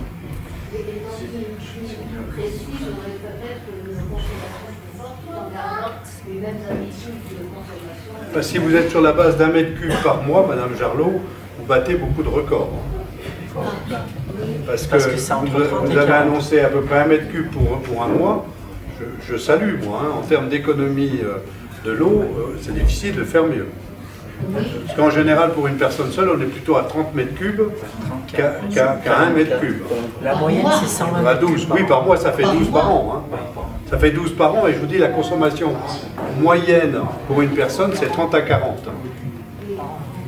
Mais moi, je salue, bravo, c'est bien. Clément Drigueux, donc je suis responsable d'exploitation de la société SPL OSHD, comme on dit tout à l'heure. Et justement, c'est marrant qu'on se voit aujourd'hui, parce que justement, quand vous avez appelé le service d'urgence, dimanche soir, c'était moi qui étais d'astreinte. Voilà, c'était au téléphone. Et quand on parle de changement de compteur, alors j'ai pas parlé de bug précisément, mais de blocage de compteurs mécaniques. Tout à l'heure, on disait, on a des compteurs magnétiques, il n'y a pas d'éléments mécaniques tournants. Et ce qui peut arriver sur les anciens compteurs, ils se bloquent, ou ils se grippent, ils comptent moins. Et là, on en revient à avoir de l'eau qui part d'un réservoir, qui passe par un compteur, mais qui n'est pas compté, donc qui n'est pas vendu, et donc qui grève le rendement réseau dont parlait tout à l'heure à Michael Gauthier. Rendement réseau, s'il n'est pas respecté, qui va impacter tous les usagers du service. D'où l'importance de renouveler tout ce parc mécanique le plus rapidement par un parc magnétique, donc sans mouvement de pièces à l'intérieur. C'est des compteurs qui vont compter de la vitesse de passage d'eau, donc qui sont beaucoup plus fiables et sur l'installation au moment et sur la durée qu'un compteur mécanique. Voilà, juste. Je vous en prie. C'est au sujet de la qualité, de la douceur de l'eau. Je voulais savoir si, moi je suis sur Sainte-Catherine, maintenant le mélange qui permet qu'il soit un peu moins calcaire est terminé. Ou si je peux encore espérer un peu plus de douceur. Les bonbons sont plus agréables, oui, effectivement. Et aujourd'hui, notre problématique, elle est simple. Le débit de la source de la Doue est très variable.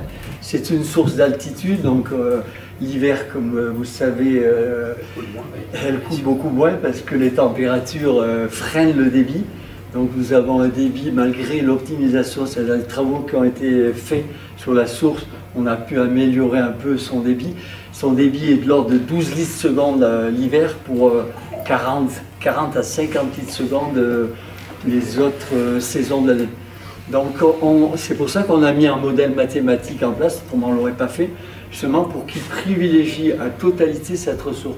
Quand il y a 12 litres secondes, le modèle prend ces 12 litres secondes et répartit le restant auprès de, malheureusement, de la source d'Adraï, mais qui est une eau quand même de bonne qualité. Hein. Oui. Beaucoup de villes aimeraient bien avoir une source de 120 litres secondes à disposition. Il n'y en a pas beaucoup dans le département. Je le précise, regardez Gap, vous savez comme nous, qui ont été obligés de forer l'année dernière pour trouver de l'eau, ils n'arrivaient plus à alimenter leur ville hein, en urgence. Donc effectivement, le modèle mathématique prélève toute la possibilité de la source de la Doue et la mélange dans des réservoirs. Maintenant, effectivement, nous on aimerait bien pouvoir mélanger beaucoup plus, mais aujourd'hui c'est pas possible. À part trouver notre source, mais sur le périmètre de Briançon, on n'en a pas d'autre. Et il y en a d'autres, mais elles sont plus polluées. Il y a une seule source, qui est une source de grande qualité, mais qui a des volumes quand même. C'est la source du Fontenil. Oui, qu'on utilise maintenant. La source du Fontenil qui n'existait plus dans le circuit. On a remis, il y a quoi, 5 ans, 6 ans? Oui, à peu près. On a remis en service il y a 5-6 ans, qui est une eau d'une excellente qualité, mais il n'y en a pas suffisamment pour l'introduire dans le réseau général, et elle va servir exclusivement, quasiment aux gens du Fontenil. Et puis en plus, elle est mal placée géographiquement, parce qu'il faudrait la repomper. Il faudrait la refouler. Donc il y aurait un coût supplémentaire. Il n'y a pas d'autres questions? Alors s'il n'y a pas d'autres questions, on va passer à l'autre versant de l'eau, qui est celui de l'assainissement. C'est-à-dire qu'à partir du moment où vous avez ouvert votre robinet, que vous avez fait la lessive, que vous avez fait vos soins journaliers, eh bien, cette eau qui va repartir à l'extérieur, elle est traitée dans une usine de retraitement de l'eau, qui se trouve à la sortie de Briançon, en dessous du pont de Chamandrin. Et c'est là que l'eau va être retraitée pour pouvoir être remise dans la Durance le plus propre possible. Voilà, donc je vais demander à Madame Reiss, la directrice générale des services de la communauté de communes, de venir vous présenter ce dossier. Donc je rappelle que Briançon fait partie de la communauté de communes, que la communauté de communes c'est 13 communes. Alors je les rappelle, c'est du nord au sud, vous avez Lagrave, Villard-d'Arène, Monetier, Villeneuve, Saint-Chaffray, Briançon, les deux Puys, puis Saint-Pierre, puis Saint-Vincent, puis Saint-André, Villars-Saint-Pancras, Servières, Les Vaches, Val-des-Prés, Montgenèvre. Voilà. Toutes ces communes font partie de la communauté de communes, et la communauté de communes a pour compétence, entre autres, la gestion de l'eau. Donc, le traitement de l'eau, non pas de la gestion de l'eau, mais de la gestion de l'eau usée, de l'eau qui a été polluée par les différents usages auxquels elle a servi. Merci Marie. On va passer la première diapositive. Donc, comme le disait donc, M. Fromm, maire de Briançon et président de la communauté de communes, c'est la communauté de communes du Briançonnais qui est en charge l'assainissement des eaux usées. Donc les eaux usées, ce sont les eaux qui ressortent des maisons une fois qu'on a fait la vaisselle, tiré la chasse d'eau. Ça ne comprend pas les eaux pluviales, qui sont les eaux de ruissellement dans les rues. Donc la communauté de communes, c'est au total 13 communes qui sont desservies par différents systèmes d'assainissement. Donc le système d'assainissement sur le territoire de la communauté de communes, il est composé en fait de plusieurs systèmes. C'est ce qui est symbolisé sur cette carte. Vous avez des traits en vert qui vous indiquent quels sont les systèmes d'assainissement qui existent. Donc il y en a un qui est spécifique au nord du territoire, qui dessert les communes de Lagrave et de Villard-d'Arène. Un système pour le secteur de Névache, au fond de la vallée de la Clarée, qui est donc spécifique à Névache. Un système pour le village de Servières. Et enfin, le grand réseau d'assainissement qui dessert l'ensemble des communes de la Guisane, Val-des-Prés, Montgenèvre, ainsi que Villars-Saint-Pancras et les Puys. Et donc là, vous avez de grosses conduites d'assainissement qui permettent de ramener les eaux usées de ces communes vers la grosse station d'épuration de Puralpes qui se situe à Briançon, à côté du rond-point de Chamandrin, de l'autre côté de la rivière. Donc tous ces réseaux, tous ces systèmes d'assainissement disposent de leur propre station d'épuration. Donc il y a une station à Lagrave, une station à Névache, une station à Servières et enfin la station de Briançon. Alors vous pourrez peut-être me dire, est-ce qu'il y a des secteurs qui ne seraient pas raccordés? Oui, effectivement. Il y a des secteurs qui ne sont pas raccordés sur ces stations d'épuration. C'est ce qu'on appelle l'assainissement autonome, où chaque habitation dispose de sa fosse septique et de son système de traitement, en général un champ d'épandage. Donc on n'est pas obligatoirement raccordé, notamment dans les zones éloignées d'un réseau, sur ces stations. Mais la grande majorité donc, des habitants du territoire, ce sont 28 993 abonnés au système de l'assainissement. Donc ça comprend les habitants permanents, les résidences secondaires, les hôtels, etc., les campings. 238 km de réseau, 11 stations d'épuration, donc il y en a les grosses que j'ai citées, et puis des petites stations, par exemple à Puy-Saint-André, il y a une petite station à côté de la maison de la géologie. Au total, cela représente 4,5 millions de mètres cubes par an, qui sont donc générés par nous tous et qui vont aboutir sur ces stations pour y être traités. Les procédés de traitement sont des procédés à la fois biologiques et physico-chimiques, parce qu'on est dans un territoire où il fait froid, en hiver notamment, et où il y a de grandes variations de la pollution, notamment en raison de la fréquentation touristique. Donc le traitement biologique ne suffirait pas, il faut rajouter un traitement physico-chimique pour permettre donc la dépollution de ces eaux. Et ces eaux, une fois dépolluées en sortie de station, rejoignent le milieu naturel, donc la Durance, la Guisane, la Cerverette. Donc ce sont des eaux qui sont traitées et notamment sur Briançon, comme il y a des activités en rivière de pleine nature, du canoë, du kayak, il y a en plus du traitement de dépollution, un traitement pour éliminer la bactériologie, pour que les gens qui sont dans les rivières en canoë puissent profiter pleinement sans les inconvénients d'une pollution bactériologique. Donc il y a un traitement spécifique qui a été rajouté compte tenu de cette vocation d'activité de pleine nature en rivière. Donc ces eaux usées, une fois traitées, donc elles sont propres, elles rejoignent les rivières, mais comme rien ne se perd et rien ne se crée, eh bien la pollution qu'on a retirée de l'eau, elle se retrouve sous forme de boue d'épuration. Donc ça génère au total 2200 tonnes, donc plus de 2 millions de kilogrammes chaque année de boue d'épuration qu'il faut envoyer sur des plateformes adaptées pour pouvoir les réutiliser. Donc nos boues aujourd'hui partent, font plus de 250 km. Elles franchissent le col du Lotaret. Donc tous les jours, on a des camions qui franchissent le col du Lotaret pour amener ces boues sur une plateforme de co-compostage avec des déchets verts en Isère. Et il y a d'ailleurs un projet qui est porté par la communauté de communes du Briançonnais avec 3 autres intercommunalités voisines, donc le Pays des Écrins, le Guillès-Trois-Queyras et l'Embrunais, pour qu'on puisse à terme, d'ici quelques années, se doter d'une plateforme qui permettra de traiter sur le territoire, localement, les boues avec les déchets verts, plutôt que de leur faire excusez-moi, du tourisme et donc générer de la pollution là aussi. Donc voilà. Aujourd'hui, donc, le système d'assainissement, il est indiqué 5 millions d'euros de chiffre d'affaires déclaré par la CERC. Et donc on va passer à la diapositive suivante. Parce que, donc, en 2006, la communauté de communes du Briançonnais avait fait à l'époque le choix de confier la gestion du système de l'assainissement à une société privée, donc la CERC, qui est une filiale de Suez, Lyonnaise des Eaux, pour une durée de 25 ans.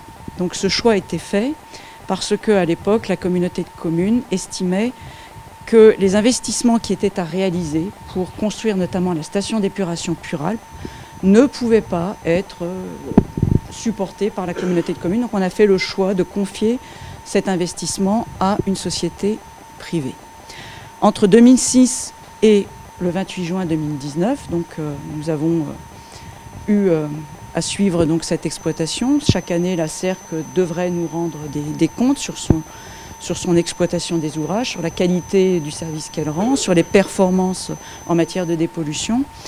Et bon, vous en avez peut-être entendu parler par l'intermédiaire de la presse, mais c'est vrai que la communauté de communes a rencontré un certain nombre de difficultés avec la CERC. Pour résumer, on peut dire que la communauté de communes n'est pas satisfaite aujourd'hui du service rendu et du retour d'informations que l'on a sur la gestion que la CERC a des ouvrages. Donc le 28 juin 2019, il y a quelques mois, la communauté de communes a décidé de résilier de manière anticipée le contrat qui normalement devait aller jusqu'en 2031. Donc en 2019, on y met fin. Donc c'est une résiliation pour un motif d'intérêt général. Nous avons justifié de cette résiliation en disant que la communauté de communes souhaitait reprendre la gestion en main. Et donc, comment nous devons procéder à cette résiliation ? Eh bien, comme la CERC avait réalisé un certain nombre d'investissements pour construire notamment la station d'épuration Puralpes, construire la conduite qui amène les eaux de Montgenèvre en collectant Val-des-Prés en passant. Donc la CERC avait réalisé un certain nombre d'investissements qu'elle devait financer et amortir sur la durée du contrat, donc sur les 25 ans du contrat. Elle n'a pas pu aller jusqu'au bout du contrat, donc il faut lui racheter ce qu'elle n'a pas encore pu amortir. Et donc le rachat de ces investissements s'élève aujourd'hui à 13,4 millions qu'il va donc falloir verser à la société. L'objectif étant qu'à partir du 1er mars, donc le contrat, on le résilie en juin, la réalisation sera effective au 1er mars 2020. Et donc au 1er mars 2020, l'objectif de la communauté de communes est de confier la gestion de ce système d'assainissement dans son ensemble à une société publique locale dont la communauté de communes sera membre, là aussi pour une durée que nous avons fixée à 20 ans, de manière à ce que les investissements qui aujourd'hui doivent être encore réalisés, parce que ce que je n'ai pas dit, c'est que la CERC n'a pas réalisé la totalité des investissements qui étaient prévus au contrat. Pour exemple, nous avons découvert il y a quelques jours que certains hameaux de Villard-d'Arène, qui auraient dû être raccordés, je n'ai pas encore eu le temps de le dire à M. Fromm, des hameaux de Villard-d'Arène auraient dû être raccordés il y a déjà plusieurs années, et nous découvrons qu'à notre insu, ces hameaux n'ont pas été raccordés. Donc il y a encore un certain nombre d'ouvrages à réaliser, donc c'est pour ça qu'on veut avoir un contrat qui s'étendra sur 20 ans pour que la société publique à qui on confiera donc la gestion du service ait le temps de réaliser ces investissements. Alors ces 13,4 millions, c'est vrai que ça peut sembler être un montant important dans l'absolu. Ce qu'il faut savoir, c'est que ces 13,4 millions, nous ne faisons que racheter des investissements que la CERC avait réalisés et qu'elle finance aujourd'hui par l'intermédiaire de la tarification qu'elle applique à tous les usagers. Vous, moi, nous payons tous dans notre facture d'assainissement, ce qui permet à la CERC aujourd'hui de rembourser les emprunts ou les investissements qu'elle a réalisés. Donc en reprenant au niveau de la communauté de communes le contrat et ensuite en reconfiant cette gestion à une société publique locale, nous ne changeons rien à la tarification. Et la part du tarif aujourd'hui qui est utilisée pour financer ces investissements par la CERC, c'est simplement un jeu on reprend et on va financer exactement de la même manière ce que l'on rachète, donc les 13,4 millions à la CERC. Donc aujourd'hui, ces 13,4 millions, la communauté de communes va les financer par l'intermédiaire de la facture donc de l'usager, mais sans changer le montant de cette facturation. Aujourd'hui, c'est simplement un transfert. Ce que prélevait la CERC, c'est la communauté de communes qui le prélèvera demain. Voilà. Donc c'est le montage qui a été conçu avec l'aide de cabinets financiers. Donc on ne part pas à l'aventure et nous savons comment financer aujourd'hui ces 13,4 millions. Voilà, donc ce qui est bien indiqué, il n'y aura pas d'augmentation liée à cette indemnité à verser à la CERC. Encore une fois, c'est une indemnité qui est due à la CERC au vu des investissements qu'elle a réalisés.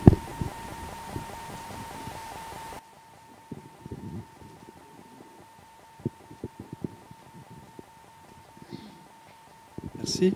Ce que je voudrais simplement préciser aussi, c'est les raisons qui ont fait qu'on a amené la rupture. On n'est pas content de la CERC, c'est clair. L'épuration n'est pas faite correctement. On a fait des visites intempestives. Parce que jusqu'à présent, les visites qui étaient faites par les services de la DDT, ils prévenaient avant en disant on vient dans 2 jours, 3 jours, on va venir voir un peu comment ça fonctionne. Sauf que quand ils arrivaient, c'est comme quand le Dauphiné Libéré a fait un article, c'était nickel, on pouvait quasiment manger par terre. Nous, quand on y a été sans prévenir, je vous assure qu'on n'avait vraiment pas envie de manger par terre. Parce que c'était franchement infect. Donc, ça, c'est un point. Il y a un deuxième point qui est important, c'est que quand la CERC a fait son dimensionnement, on l'a dit tout à l'heure, mais peut-être que ça vous a échappé, quand l'eau avait été confiée à la SOR, c'était la gestion de l'eau qui avait été confiée à la SOR. Là, on a été un tout petit peu plus loin, ce n'est pas la gestion des eaux usées qui a été confiée à la SOR, c'est la construction de la structure. Et là, la CERC a construit en empruntant à qui? À elle, à elle-même, à hauteur de 5%, un peu plus. Aujourd'hui, vous empruntez à des entreprises, elles empruntent à 0,70, 0,85. Même à l'époque, on aurait pu avoir des prêts à 2%, 2,5%. Et là, ils se sont facturés à eux-mêmes, avec notre argent, des prêts à 5%. Donc ça, c'est un premier point. Deuxième point, c'est eux qui ont évalué à partir de toutes les données qu'ils avaient, le volume de ce que devait représenter la structure. Ils l'ont calculé pour 70 000 habitants. Sauf que, aujourd'hui, on se rend compte que c'est nettement insuffisant. Parce qu'il y en a beaucoup plus à certaines périodes. On est plus près de 90 000 que de 70 000. Alors nous, nous avait dit 90 000, mais quand on regarde dans le détail, on est à 70 000. Donc tous ces éléments-là font que, entre la qualité du travail mal fait, entre les supercheries dont je viens de parler, puis surtout, Aujourd'hui, quand on parle éventuellement de manque à gagner pour eux, alors qu'ils sont dans le rouge, quand on prend leur compte, ils sont dans le rouge en permanence. Hein. Donc ils vont nous demander des compensations aux bénéfices qu'ils ne font pas, alors qu'eux, ils déclarent des déficits chaque année. Mais bon, ça, c'est les tribunaux qui en jugeront. Mais ce qu'il faut quand même savoir dans cette affaire, c'est que la CERC n'a pas rempli son contrat correctement. Et que donc, il n'y a pas de raison qu'on continue à travailler avec eux. Donc ce sont les éléments qui ont fait qu'on a dit on s'arrête. On s'arrête parce que dans le prix qu'ils font, quand une structure est en délégation de service public, comme c'est le cas, tout à l'heure je vous ai dit, donc ils ont construit et ils gèrent.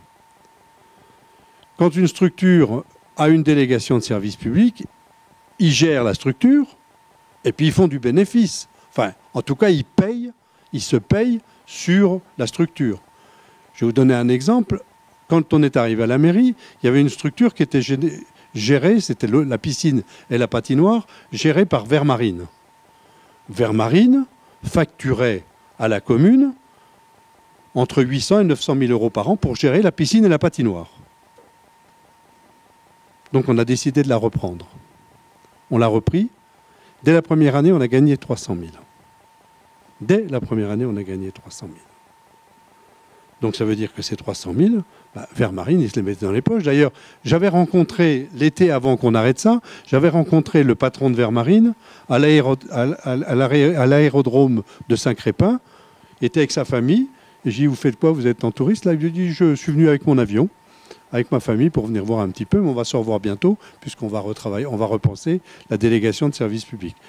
Je me suis dit, la délégation de service public doit lui rapporter, parce qu'il a un petit avion dans lequel il peut transporter toute sa famille, qui lui appartient, avec lequel il me dit, c'est quand même plus facile pour moi, pour faire le tour des différentes piscines et patinoires que je gère dans toute la France, d'avoir un avion que de m'embêter à prendre le train, une voiture et autres. Voilà.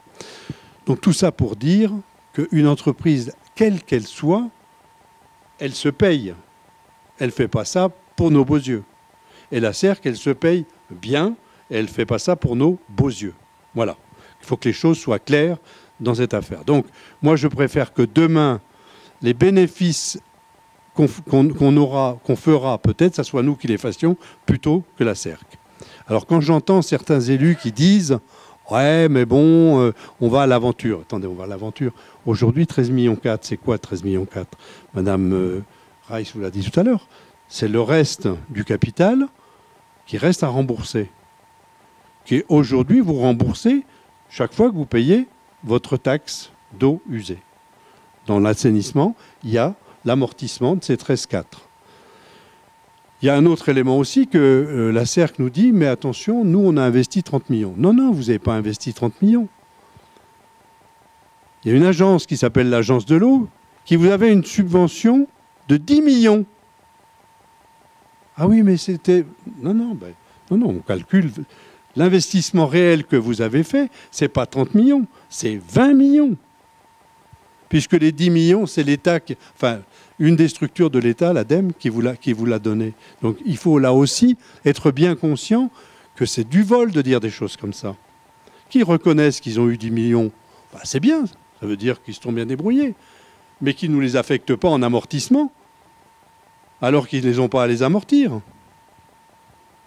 Voyez, donc c'est toutes ces choses-là quand même qui font que la nébuleuse de la CERC nous a amené à prendre la position qu'on a prise, qui n'est pas facile. On n'est pas dans le bricolage. Hein. En tant qu'élu, on prend des responsabilités, mais on les assume. Voilà. Ça, c'est aussi le rôle d'un élu, c'est d'assumer les décisions qu'il a prises. Et j'assume, avec mon équipe, les décisions qui ont été prises. Comme l'a dit Mme Reiss, on n'est pas parti comme ça... en se disant oh, ils sont pas gentils, on s'en va. On a quand même pris contact avec des bureaux d'avocats, avec des bureaux financiers, et pas les moindres. Et donc, on a quand même des certitudes dans notre démarche. On n'est pas des aventuriers. Voilà. Comment ?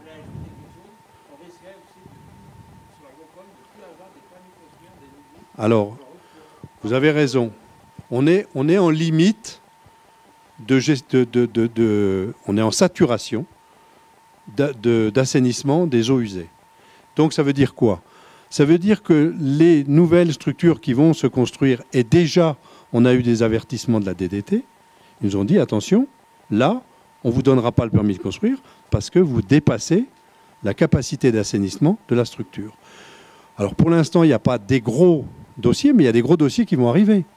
Il y a le dossier de la Folie Douce à Villeneuve-la-Salle, je ne sais plus combien, c'est 60 millions d'investissements avec je ne sais plus combien de centaines d'appartements. C'est à Montgenèvre, le Clos Angem, où là il y a encore quelques centaines de logements qui vont se construire, et ainsi de suite. À Monétier, il y en a d'autres aussi. Donc tout ça, ils ne pourront pas se construire, parce que quand ils vont passer à la DDT dira, mais attendez, l'eau qui va sortir de ces différentes structures, vous ne pourrez pas la traiter. Donc ça veut dire ça partira à la rivière. Donc nous, on ne vous donne pas le permis de construire. Donc effectivement, vous avez raison de souligner cet aspect-là des choses. Aujourd'hui, on est en limite de capacité de traitement de l'eau que l'on produit. Et donc demain, si on veut continuer à croître comme certains veulent le faire, alors après on peut s'interroger sur la croissance, mais il n'empêche qu'aujourd'hui, par rapport à ces projets-là, on ne pourra pas tenir. Par exemple. Voilà. Alors, est-ce qu'il y a des questions sur cette partie traitement de l'eau? Oui. Est-ce que Suez a accepté votre offre ou est-ce que vous emmène au tribunal? Et si oui, combien de temps vous pensez que ça va durer? Alors, vous pensez bien qu'ils n'ont pas accepté avec gaieté de cœur notre décision. Alors, il faudrait rentrer un peu plus dans le détail. On est déjà en contentieux avec eux, parce qu'à partir de 2016, ils avaient décidé que comme ils ne gagnaient pas assez d'argent, ils avaient, dans le cadre d'un avenant, demandé 1 million de plus par an. Donc 2016, 2017, 2018, 2019, on leur devrait déjà 4 millions qu'on ne leur a pas versés, bien entendu parce qu'on les a contestés. Ils ont été au tribunal. On a gagné dans un premier temps.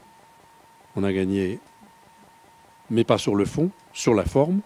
Donc ils ont refait un contentieux en appel pour essayer de gagner. Donc c'est une affaire, comme vous le dites, qui va durer. Alors je rappelle quand même qu'à Briançon, l'eau était en délégation de service public à la SOR, en gestion. Elle a été dénoncée par un de mes prédécesseurs en 1993.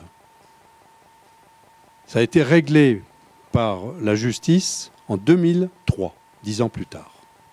Donc, on a de beaux jours devant nous pour ce qui est des affaires en justice.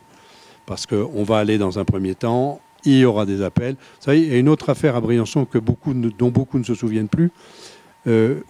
On était en conflit avec le casino, qui était à une époque le casino Accor, qui est devenu le casino Barrière, qui est maintenant le casino Circus. Il y avait eu une rupture de délégation et le casino nous demandait 9 millions, plus les intérêts chaque année de ces 9 millions. C'est-à-dire qu'aujourd'hui, on serait à 13-14 millions. Ça fait à peu près maintenant 10 ans qu'on est en conflit avec eux. On vient de gagner quasiment tout. On a tout gagné. Il doit rester peut-être un essai de recours. On a gagné au Conseil d'État, on a gagné au TA, on a gagné en appel dans différentes formes et autres. Ça a duré 10 ans. Donc, si vous voulez, là aussi, je pense que la justice prendra son temps. Nous sommes confiants dans cette opération. Parce que, comme je le disais tout à l'heure, on ne part pas à l'aventure. Et les analyses qu'on a faites, tant par nos juristes que par les analyses financières qui ont été faites, nous démontrent que le risque que nous prenons, il n'est pas important. Mais on peut toujours se tromper. Je ne sais pas si j'ai répondu à votre question. Il y avait quelqu'un d'autre qui voulait prendre la parole? Ah, oui. On a eu un problème avec la forêt il y a quelques années, et maintenant on a un autre problème avec la terre. Oui. Si on a une clause dans un contrat, qui était de sorte de costaud, on ne serait pas arrivé là. Alors, il faudrait laisser faire le tribunal qui condamne l'affaire, qui casse le contrat, et tout à fait. Et la communauté commune n'aura rien à faire. Oui, mais le tribunal Le tribunal, si vous ne portez pas plainte, devant un tribunal, il ne va pas s'auto-saisir de la question et puis dire à la CERC, vous n'êtes pas gentil avec la commune de Briançon et la communauté de communes, vous n'êtes pas gentil, donc on les condamne. C'est pas comme ça que ça se passe. Et puis, vous savez, les grands groupes comme la CERC, qui dépend du groupe Suez, c'est quand même pas... C'est pas des rigolos, c'est-à-dire qu'ils savent faire des conventions, ils savent y introduire un certain nombre d'éléments, et puis ensuite ils vous font un avenant, l'avenant numéro 1, on a au 3e avenant là, qu'ils nous proposent. On a accepté malheureusement le premier, et c'est une erreur, mais bon, on a fait une erreur. Mais le 2e et le 3e, c'est pas possible, parce que là on se lie complètement. Alors ils ont été très astucieux, je crois que c'est dans l'avenant numéro 3, ils ont proposé que les augmentations, ce soit uniquement les résidences secondaires, les hôteliers et les restaurateurs qui payent cette augmentation. Voilà. Donc il y avait une augmentation d'1 million, on dit on la met pas pour tout le monde, à la colle, voilà.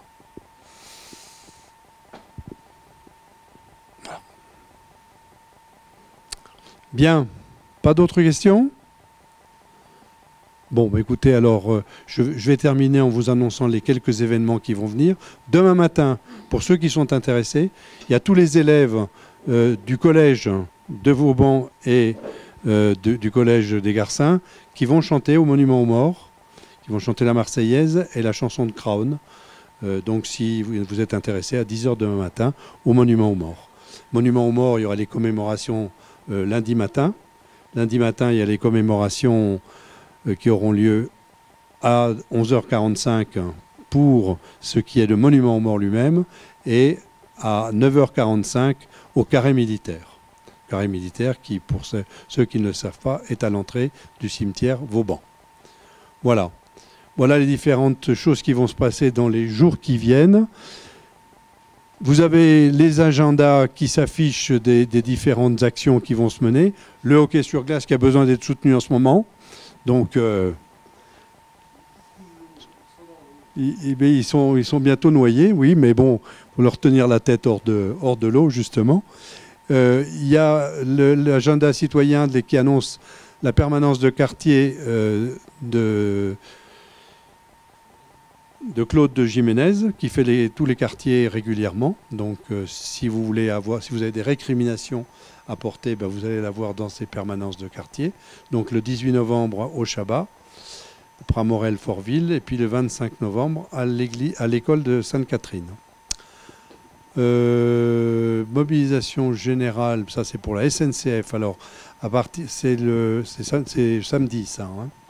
Samedi en fin de matinée, au pont de Chamembrin, il y aura une manifestation non pas pour gêner la circulation, mais pour montrer qu'aujourd'hui, nous en avons assez de la manière dont on nous traite par rapport à l'accès à notre territoire, qui s'avère être de plus en plus restreint et difficile à accéder, puisque aujourd'hui, on nous annonce quasiment la fermeture de la voie pendant quasiment 1 an, puisqu'il y aura des travaux, soit entre Veynes et Grenoble, soit entre Veynes et Die. Voilà. Absolument. Donc, c'est vrai que la problématique qui se pose aujourd'hui avec la SNCF, je ne sais pas si vous vous souvenez, mais il y a 20 ans en arrière, à la veille des grands week-ends de vacances, il y avait jusqu'à 10 trains qui arrivaient à Briançon. Aujourd'hui, quand il y en a un, on applaudit tous, mais quand il y en a un, voilà. Donc, il est important de se battre, parce que si on ne dit rien, je pense que déjà, à mon avis, il y a beaucoup de décisions qui sont prises, mais il ne faudra quand même pas trop se laisser faire. Voilà, alors le chant des élèves, je viens de vous le dire, la commémoration aussi. Il y a un conseil municipal le 13 novembre prochain, au premier étage de la communauté de communes. Donc, si vous avez... Qu'est-ce que j'ai dit? Non, c'est le 13 novembre. À 18h, comme d'habitude, oui.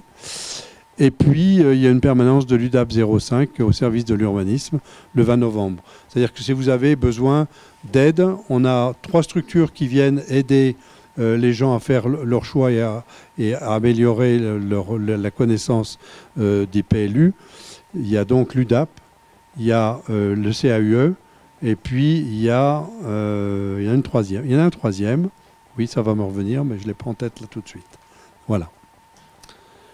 Donc, si vous envisagez de construire, de faire des travaux, n'hésitez pas. Ces structures sont là pour vous aider et pour mieux comprendre et mieux rédiger votre demande de permis de construire. Alors, en termes de voirie, on a terminé aujourd'hui la rue Alphand, la rue Évariste Chancel et la route du lieutenant Miguet. Lieutenant Miguet, c'est celle qui part des HLM, en face des HLM de l'Isoard et qui va jusqu'au chemin de la Croix du Frêne. Donc tout ça est terminé, c'est lisse, c'est beau. Et donc maintenant, j'entendrai plus les pleurs et les larmes pour tous les trous qu'il y avait dans les rues. Il y en a certains qui en ont encore, mais ça commence à se restreindre beaucoup. Voilà. Mise en service de la picoturbine, c'est ce dont on a parlé tout à l'heure. Puis je crois qu'il n'y a pas grand-chose d'autre à dire. Voilà. Je vous souhaite une bonne soirée, s'il n'y a pas de questions particulières. Merci d'avoir participé.